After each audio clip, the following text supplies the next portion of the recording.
రాష్ట్ర రాజముద్రలో కాకతీయ కళాతోరణం తొలగించకుండా ఉద్యమకారుల మనోభావాలను సీఎం రేవంత్ రెడ్డి దృష్టికి తీసుకెళ్తామన్నారు Warangal west MLA Nayini Rajender Reddy. BRS పాలనలో ఉమ్మడి వరంగల్ జిల్లా అన్ని రంగాల్లో వెనుకబడిపోయిందని ఆరోపించారు. తెలంగాణ ఉద్యమకారులను వచ్చే నెల 3న రాజకీయ పార్టీలకు అతీతంగా సన్మానం చేస్తామన్నారు.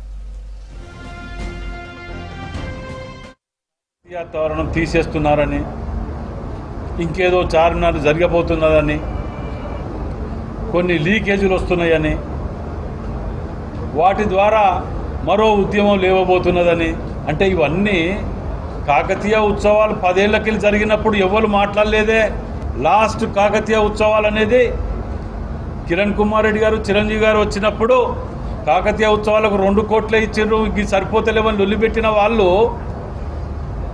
10 ఏళ్ళు తెలంగాణ టీఆర్ఎస్ గవర్నమెంట్లో ఉన్నప్పుడు ఎవరు మాట్లాడలేదే కాకతీయ ఉత్సవాల గురించి. నేను మొత్తుకున్నా, నేను 10 సార్లు ఇక్కడ జోన్ తరలిపోతుంటే వరంగల్ జోన్ అనేది తీసేసి భద్రాద్రి జోన్లో కలుపుతుంటే ఎవరు మాట్లాడలేదే. 10 ఏళ్ళు బాధ అనిపిస్తున్నది. అలా వరంగల్ జైలు ఉన్నది ఒకటి వరంగల్ అని పేరు మిగిలింది, అది ఒకటే. ఇక వరంగల్ అని చెప్పుకోవడానికి ఏది లేదు. ఇక దాన్ని తరలిపోతుంటే నిరాహార దీక్షలు లొల్లి పెడుతుంటే కూడా ఎవరు మాట్లాడలే. ఇవాళ మరో ఉద్యమం లేస్తుందని చెప్పి మన మాజీ ఎమ్మెల్యే గారు కేటీఆర్ గారు మాట్లాడుతున్నారు. ఇవాళ అందులో ఉద్యమకారులది నిజంగా కూడా చెప్తున్నా, చాలా సంతోషం అనిపించింది నాకు. మేము అక్కడ కూర్చొని తెలంగాణది దాంట్లో కాకతీయ వాళ్ళది తరలిస్తానమంటే ఎవరు కూడా దాన్ని వద్దు అని చెప్పి సలహా దాన్ని చేయరు, దాన్ని సమర్థించరు.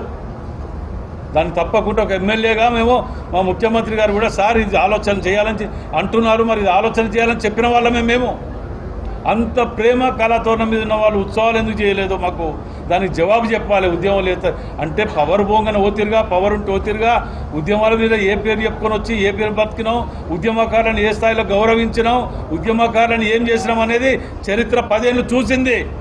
అయినా ఈ కార్యక్రమానికి ప్రతి ఒక్కరిని రాజకీయ పార్టీలకు అతీతంగా ఇవాళ ఆహ్వానిస్తారు.